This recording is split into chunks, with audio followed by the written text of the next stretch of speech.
Hoje você vai aprender, hoje eu respondo as suas perguntas. E se você quer que eu responda, né, no próximo vídeo, no próximo, porque esse vídeo aqui eu respondo as perguntas anteriores. Escreva aqui embaixo, reserve um tempo para você fazer a sua pergunta, tá? Dê seu like, inscreva no canal e ative as notificações para você acompanhar esse projeto. E se quiser conhecer o meu trabalho, tá com 50% de desconto, eu ensino a você a desatar, remover essas amarras do sistema, e até onde vai a Toca do Coelho, tem um link na descrição. Vou responder aqui duas perguntinhas, tá? Às vezes três, né, para quem ficar até o final, que tem muita relação. Nós vamos falar sobre os índios, as histórias dos índios cabulosas, né? Vamos falar, alguém perguntou, não viu o nome do rapaz, peço perdão, por que o governo de São Paulo está pintando tudo de preto? Né? Porque pinta a sala, tem um propósito, tem um propósito. E também nós vamos falar se Deus é uma criança. Nós vamos tentar desmiuçar o que é Deus aqui, tá? Mas antes disso, é claro, vou tomar o meu cafezinho aqui, né? A gente tem que fazer o nosso café também. Hoje foi um dia bem corrido, tá? O pessoal não sabe, mas eu, por exemplo, moro numa fazenda. Então o que acontece? Eu tenho as minhas obrigações de dia e de tarde. Aí à noite eu respondo os inscritos, a prioridade, e depois eu venho gravar os vídeos aqui. Os inscritos não, os alunos, né? Peço perdão. E aí muitas vezes eu vou tomar um cafezinho assim na parte da noite para dar aquele ânimo, né? Eu tinha feito um vídeo aqui de vício, né? Aí eu falei pro pessoal assim, ó, se você ficar uma semana sem beber, sem você fizer esses gestos, você não é viciado, tudo bem, realmente você consegue ir ao céu, porque você não tem amor ao vício. Agora, eu não falei do café, né? Que consegue ficar uma semana sem tomar café, né? Se eu não tomar café, eu durmo, né? Então, assim, é uma coisa surreal. Mas vamos lá, chega de enrolação, vamos direto ao vídeo, né? O Carlos Dagoberto me tira essa dúvida. Você acha que Deus é um ser ou uma energia? Eu acho que ele é um tipo de energia que vive dentro de todos os seres humanos. Animais, anjos e demônios. Deixa eu ver, ler mais. Nossa, o texto é gigante, hein? Porque eu acredito que o Criador é a mente, a consciência viva que está em todo o universo. Porque na ciência o nosso cérebro cria e recria a dimensão onde nós estamos vivendo. Já o Espírito Santo, para mim, ele é o Criador. Aí ele vai explicando aqui a teoria dele, eu já entendi. Essa teoria sua, que Deus é a consciência, a energia, é uma teoria que vem de Pietro Ubaldi, um espírita cientista, que começou a desmembrar o que é Deus. Ele colocava assim, alfa, Deus é o quê? É o vórtex do alfa, beta, gama, beta, alfa, e ia criando as equações matemáticas. E aí vieram os cientistas e começaram a tentar desmascarar esse cara. No fim, ninguém conseguiu, porque o cara fazia as mais miraculosas equações tentando provar Deus, ficou doido, todo mundo ficou doido, e no final das contas ninguém sabe de nada. Então o que acontece? Deus ele é o todo? Sim, ele é o todo. Porque aonde não tem Deus, não tem existência. Então o que acontece? Para Deus existir, para Deus poder existir, você tem que pensar o seguinte, o que é a criação de Deus? Vamos tentar entender a criação de Deus. Por que Deus criou o universo, sendo que ele é perfeito em absoluto, e ele não precisava de criar nada? Então você imagina o seguinte, vamos lá. Olha só, Deus tem coração, Deus tem consciência. Ele não é uma energia que está em todo mundo presente que não tem consciência. Deus tem consciência. Por que Deus tem consciência? Se Deus não tivesse consciência, ele nunca chegaria ao fato de criar a existência como um todo. Por que ele não chegaria ao fato de criar a existência como um todo? Não existe nenhum ser no universo que consiga servir a Deus. Deus é perfeito. Não importa o robô que você crie, não importa o anjo que você crie, nada está à altura de Deus. Então, para suprir a perfeição de Deus, somente com o próprio Deus. E tudo aquilo que não é Deus é imperfeito, porque Deus em si é perfeito. Então, para Deus continuar a sua perfeição, ele não deveria nem vir, nem ter criado nada. É como se nós estivéssemos presos num nada, nunca tivéssemos nem existido. Talvez fique um pouco difícil para você, é como se Deus fosse a matemática e não quisesse se manifestar na carne, porque ele já é perfeito. Só que, além dele ser um ser perfeito, tem algo a mais ali. Tem algo a mais. Tem ali uma coisa que nós não conhecemos, que é uma força do amor. Ah, é o filme de pai. Não, sabe, tem gente que acha que é brincadeira, mas o amor vibra. E a frequência mais forte do universo é o amor. Não com o amor, eu amo ela, eu amo. Não, não é isso. É o amor de um pai, de uma mãe para um filho, para uma filha. É uma força que você só tem uma fagulha do que é a verdade. Então Deus, além dele ter essa toda a consciência, ele tem ali um certo tipo de afetividade. E aí ele resolve criar o imperfeito. Porque o universo não pode ser perfeito. Porque para o universo ser perfeito, ele não pode existir. Porque perfeito é só Deus. Então, o universo é imperfeito. Os anjos não são perfeitos. Porque para os anjos serem perfeitos, eles não podem existir. Inclusive, os anjos já mostrou que caíram muitos, né? Um terço dos anjos caíram sobre a face da terra. Então, os anjos também são imperfeitos. O ser humano, a gente vê com Adão e Eva. O ser humano não é perfeito. Porque se o ser humano fosse perfeito, nem existia, né? E Adão e Eva, o que aconteceram? Comeram do fruto proibido, são imperfeitos. Aí você vê, desde a antiga aliança até Apocalipse, todo mundo ali imperfeito. Paulo era imperfeito, Moisés, todo mundo ali era imperfeito. Aí você começa a entender, pô, peraí, eu tenho que ser perfeito? Não, você não tem que ser perfeito. Deus, ele quer que você reconheça que ele é o perfeito e que ele é a força eletromotriz desse universo, para que você se volte a ele, que ele como bom pai, bom pastor, vai lhe ajudar.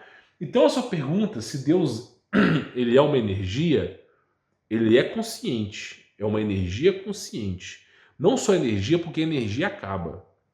Por mais que você possa permutar uma energia num vácuo, ela uma hora vai parar de funcionar. Agora eu vou te fazer uma pergunta. A matemática para de funcionar? 2 mais 2 é igual a 4. Um dia vai parar de ser 4? Um dia 2 mais 2 não será mais 4? Um dia no passado, vamos supor, existe alguma data no passado que 2 mais 2 não é 4? Então 2 mais 2 sempre foi igual a 4, e isso transcende o quê? O espaço-tempo, ok? Então nós temos aqui o eixo X, tá? Deixa eu explicar. Onde 2 mais 2 é igual a 4. Então a matemática ela em si só ela é perfeita. Ela é imperfeita na mão dos homens, mas ela é perfeita. Então nós temos o eixo X na matemática, o eixo Y, vamos dizer assim, comprimento e altura. Nós temos o eixo Z, que seria, né, a profundidade, que você consegue modelar objetos em 3D. Então nós temos aqui o X, o Y e Z na matemática. Perfeita. Além de tudo isso, nós temos o que? O quarto vetor, que é o T, tempo, onde uma bola quicando é o que? A consequência de um tempo. Para ter vida tem que ter tempo. Não importa em qual esfera você esteja. Nenhum anjo consegue estar vivo, não importa onde, se não tiver tempo.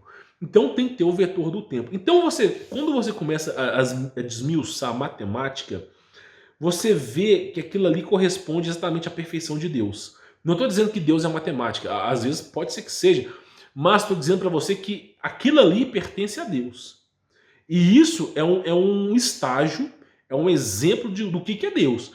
E na matemática, talvez você não tenha estudado isso na escola, mas existe a função. O que é função? Você tem uma... Vamos dar um exemplo aqui, tá? Isso aqui é minha caixa de açúcar mascavo, mas vamos lá. Você tem uma caixa aqui, isso é uma função, fx. F é parênteses, X, fecha parênteses. Aí entra aqui, tá? Entra um copo aqui sem café e sai aqui um copo com café e açúcar. Ou seja, essa função faz com que entre açúcar e café no copo. Então isso é uma função. Ela tem o quê? Uma finalidade. Então função tem finalidade.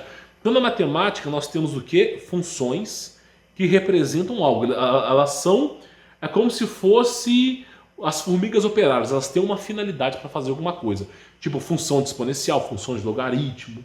E aí o que acontece? Se você usar o fator da integral... O que é integral? Por exemplo, você tem ali... Eu tenho aqui... Olha só, o que é integral?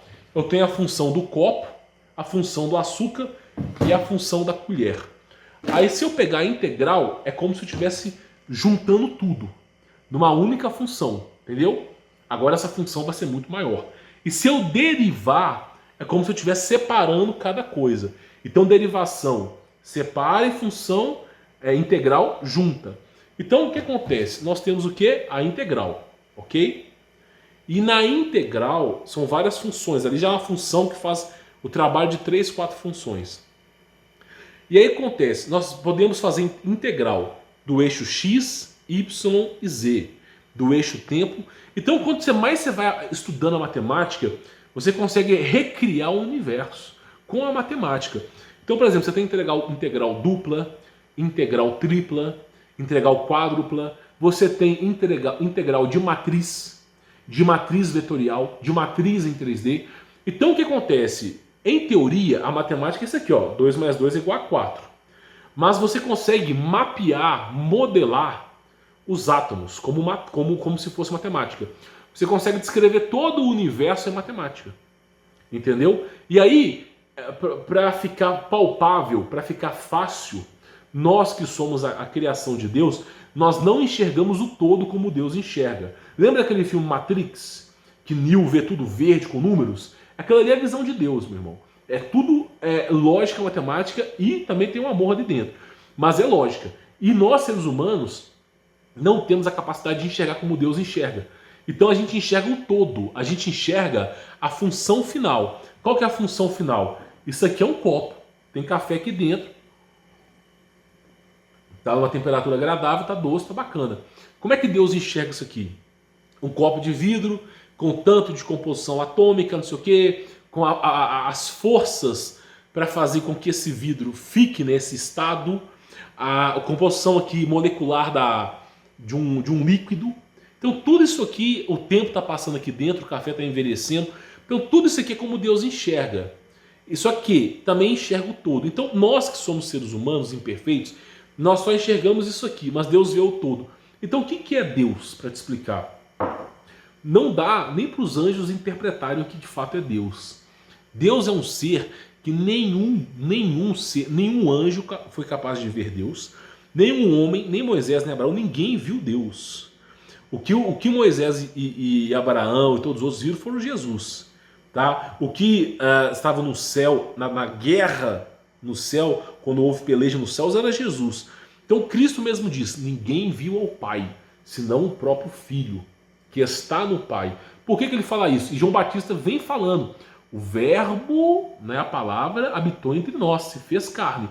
Então Jesus Cristo, ele é o quê? O todo que é Deus, onipresente, onipotente, onisciente, o todo que não está presente aos seres humanos, mas o todo se materializa em partes na carne. E aí fica palpável, sendo ele o verdadeiro Deus. Então ele se manifesta na carne. Então, Jesus Cristo, dando exemplo para você, é a função final que é palpável aos homens. Tá entendendo? Deus se manifestou na antiga aliança em sua plenitude perfeita.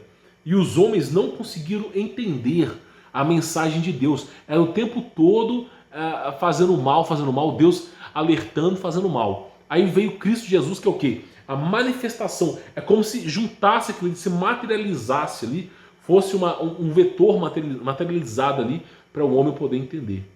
Então, para explicar Deus, você tem que entender o seguinte: Deus é a matemática perfeita, que pensa, que raciocina, que tem amor, que tem um poder absoluto sobre tudo e que os homens não são capazes de entender.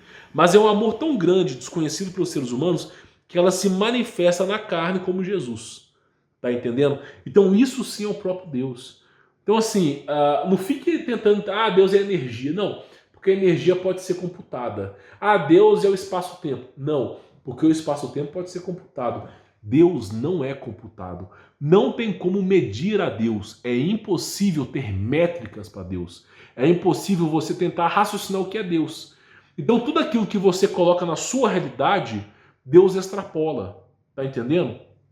O máximo que você vai chegar é que Deus é a matemática pensante. É o máximo assim, estourando que você vai chegar. Por isso, Cristo veio na simplicidade. Lavou os pés dos apóstolos, perdoou os pecadores, andou com os pecadores. Por quê? Porque ele não deseja que você seja perfeito. Ele se materializou de forma simples. É para todos nós conseguirmos entender a vontade de Deus. Então, graças a Cristo, a lei foi travada em nossos corações. Não é mais um negócio de pedra. Está travada no nosso coração. O Espírito Santo agora age em nossos corações. Tá entendendo? Então assim, se você quer entender o que é Deus, entenda o que é Cristo. Entenda a simplicidade de Cristo. Deus se manifesta de forma simples para que nós, réus mortais, possamos entender a tua vontade. Tem respondido essa pergunta? Tá, vamos lá. Tem uma outra pergunta aqui. Sim, claro, esqueci de responder essa pergunta, né? O pessoal fala assim, por que São Paulo tá pintando tudo de preto? Por quê? As portas, as janelas, as paredes, tudo de preto. Tem um motivo para isso, 2 motivos, na verdade. O primeiro motivo é que a cor preta, ela faz uma refração nos sinais do 5G. Então, por exemplo, centro de São Paulo é muita antena, muito sinal, muita interferência ali. E aquilo ali, consecutivamente, faz mal às pessoas.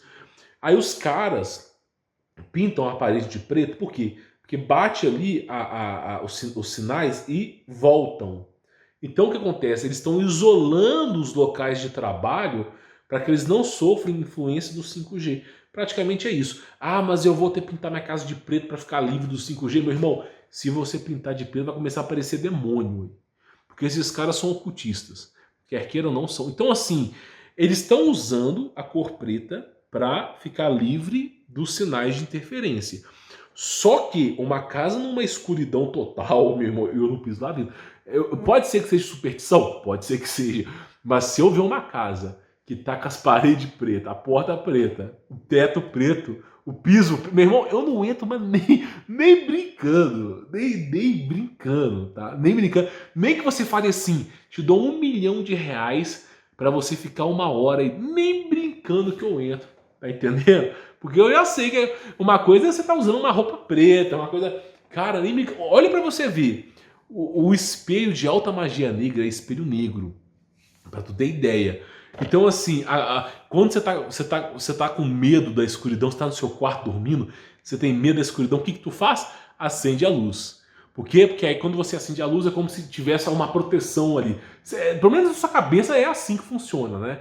Então você imagina, se você já olha pro escuro, tem medo, imagina uma casa toda escura. Então eu não entraria. Mas o propósito disso é ficar livre do sinal do 5G.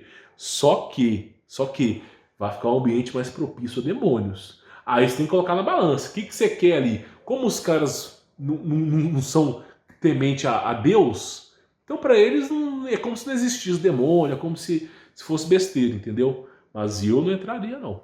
Inclusive, casa mal assombrada é o quê? É casa sem luz, casa... Você tá louco, meu. Jamais, tá?